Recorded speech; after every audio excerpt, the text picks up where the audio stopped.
Good evening and welcome to From the Cheap Seats here on YourTV. I'm your host Bill Gliski from inquinny.ca and Starboard Communications. Glad you could join us once again here on the show. We have a very, very special show for you this week. Quite frankly, there are a few names in the Belleville and Quinny region that are just synonymous with hockey in this town. The Crawfords is one of them, the McFarlanes, even the Hulls. And one other in more recent days, and that's the name Subban. PK, Malcolm, and Jordan Subban all starred for the Belleville Bulls, all gone on to bigger and better things, and we are delighted to have in the studio with us tonight the man who, quite frankly, bears entirely the most responsibility for that incredible hockey legacy here. Karl Subban, thank you very much for joining us today, sir. Yeah, thanks for having me. It's great to have you here, and we're going to get to why you're here in a minute, but before we do, the guy to your right, from the Toronto Star, and now an author, and my friend for 30 years, Scott Colby. Scott, great to see you again. Great to be Thanks here, for being Bill. here. Yeah, we're still thrilled to be on your show. And the reason you guys are traveling around, the reason you guys have stopped in and joined us in From the Cheap Seats here, is because of this that I have in front of me, How We Did It.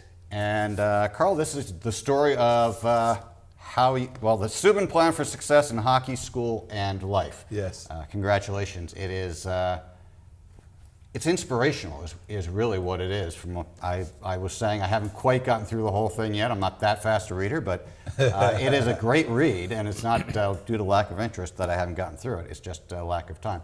But I guess the first thing we should point out to people, if somebody's looking for sort of a hockey book, it's not a hockey book. There's hockey in it, but this is not a hockey book. This is, I would say, more like a family book. Yeah, it's for parents, it's for educators, it's for young people who are trying to find their potential, it's for grandparents, and you know what?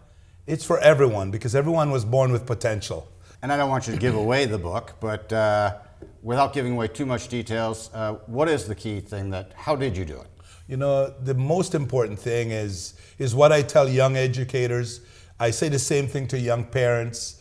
I say the same thing to young coaches, and that is potential is the key. Potential is a lens through which we must see our children. Potential is a lens through which we must see our students. Potential is a lens through which we must see our athletes. Because remember this, how we see them determines for the most part how they see themselves. And children are developmental, and that's the way we must see them. And I want to talk a lot more about what is in the book, but before we get to that, I want to talk a little more about how the book came into being, and particularly, Scott, your story on how you ended up hooking up with this guy to write this.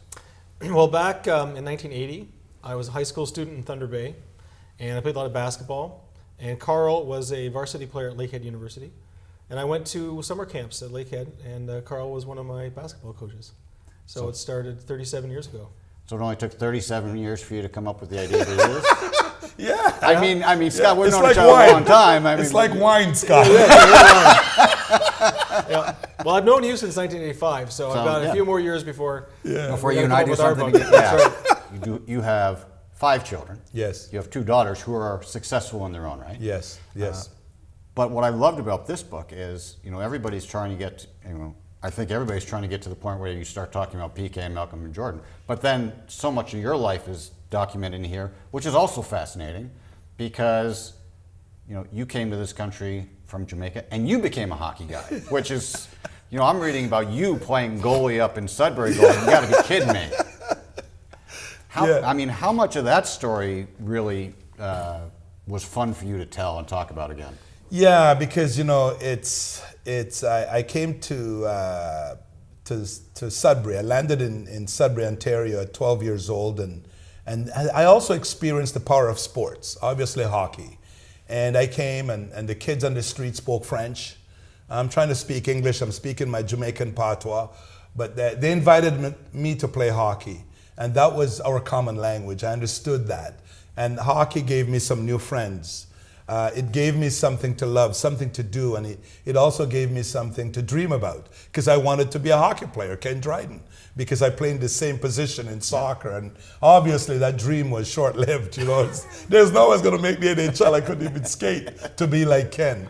So when I watch Ken Dryden on Saturday nights in Sudbury and the French channel, it's like I was watching Karl Subban. But you know, so that's how it sort of started with me, with hockey and the power of sports, and it helped me with the transition into my new country, because of course I was homesick, but all children, and I was still a young child, you know, I was just approaching my teenage years, but I was still young. You know, you want to make friends, you know, you want to fit in. And so hockey gave me that opportunity to do both those things, because we all want to belong. And hockey gave me that feeling, that need of belonging. And you obviously carried that over. And for those who may not know, I mean, you are an educator. You are a professional educator. This is really an extension on a different scale of what you do with your full-time career. Yes, you know, I'm back working in a school, and back in Jane Finch, Brookfield Middle School, which is documented in the book, and you know, and so yeah, working with children has been my passion. I discovered that in Thunder Bay, you know, by working at the basketball school or clinic with children like Scott. I discovered something about myself, and that's the power of dreams. You know, I went to Lakehead because I had a dream of playing in the NBA. And then I discovered something else about myself, something else that I would love to do, and that was working with children. So the working with children dream sort of erased the basketball dream. I'm so happy. Might help. And there are so many really great stories in this book. One of the parts of the book, of course, that speaks to me as a Belleville resident, and I was pleased, a little surprised, but pleased about how much of the book talks about their experience in Belleville. You were 10 years, basically. You say I was 10 years in Belleville. How big a part of the shaping of the boys, and obviously it's in the book, but how big a part of shaping the boys was that whole experience in Belleville? Well, I'm not sure if they would be where they are today if they were not drafted to this organization. And they're great teams and cities in the OHL and even in the CHL, but you know, they were here and they're on their way because number one, everything worked in their favor. Like they say, it takes a village to raise a child. It also takes a village to raise an NHLer. From George Burnett, who was their mom and dad away from home, and he was on top of everything, and his coaching staff, and so, and also the Billett family. You know, Amy McMillan, who people might know, was the billet for all my boys. They've had other billets along the way, and they're all great. You know, but so the billets were great. And I remember when PK first came to Belleville, the team, he was like a rookie, and so he learned so much from the older guys. And I remember even with doing interviews, I remember after a while, PK sounded like George. Those who know George Burnett, okay? PK sounded like George Burnett. I said, Maria, is that George or PK? And that was this sort of, that, you know, then it's like he was at school. It was more than just hockey. How to interview, how to conduct yourself, how just to be a young man and be professional, but also how to be a difference maker in the community. You know, they were taught, they would attend the breakfast club. They were in schools. They were in hospitals. They were working with the seniors. So my boys and all the players connected with the community, but the community also connected to them. You know, and so they touched us. I remember one parent who knew that we're Jamaicans and knew that my boys would love curry chicken. He Googled the recipe. And to one game, he brought this wonderful looking dish of curry chicken to the rink. And there were so many billets who made cookies. And you know, the boys are going away on the bus ride. It was just like, it was a tremendous family. And like I said, it really takes a village. And Karl and Maria, we can take some of the credit for them, but not all of the credit. And I know Belleville, there's a chapter in our book on the boys' experiences and our experiences here from Belleville. And I want to give Scott a lot of support because I tend to speak a lot and I write a lot. And he also did a great job shaping our story. Yeah, he's got potential. I think he's going to be. Yeah, he's got some potential. Yeah. Just to talk about Belleville again, Karl came to a game where they were handing out cowbells. Yeah. Yeah. Oh, That yeah. cowbell became an integral part of his teaching. Yeah, that's right. So I got to tell you the story. So, in the playoffs, they'd hand out the cowbells. So I became a leader with a bell in my middle school. I talked about it in the book because we had, when I first went to the school, we had too many children who were late. So I'd go outside. I'm always outside anyway. I was very visible. But in the morning, I'd be ringing the bell.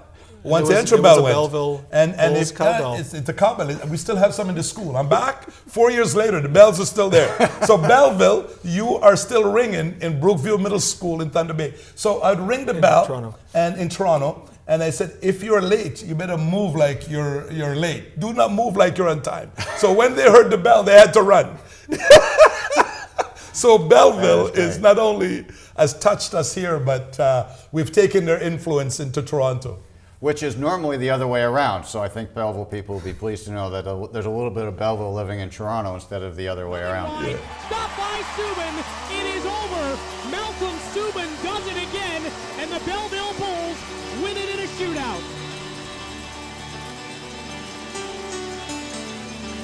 How many games is that kid gonna save for this team? Malcolm Ball, Subban. you didn't get to see, and that was remarkable stuff of what he was doing with Oh, young geez. men. Yeah, I remember one day I'm at school, I'm at school in my office, and George called me. And he said, Karl, we've got PK on the other line. And PK was at home in his bedroom there at Amy's, the Billett's house, when he was supposed to be at Quintus Secondary. So that's the type of thing, because people often ask me, do the boys have their high school education? I said, yes. And then they were attending Loyalists. George and his coaching staff were their parents away from home. And without that, it's not going to happen. Without the Billets feeding them and also listening to them, because, OHL hockey is not easy. Moving away from home and living with a new family is not easy. And but I can't say enough about George and his coaching staff, the Billet family, and all the wonderful support that we received over the years. It's unbelievable. Race is, I just thought about this the other day, and I sort of mentioned in the book that I'm not sure to what degree race played in my achievements or my children.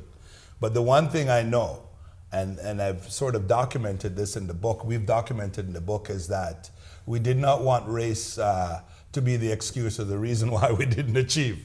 And so the bigger thing in the book is about distractions, because there's so many distractions around us today, and including young people.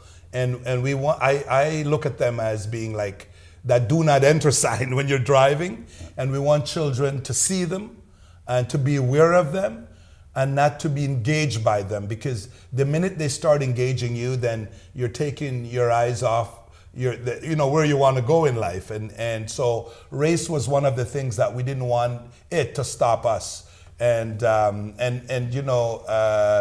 here in Belleville, like I said, it was the boys, they never ever phoned me and said anything like that. It was just like a great place for them to grow up.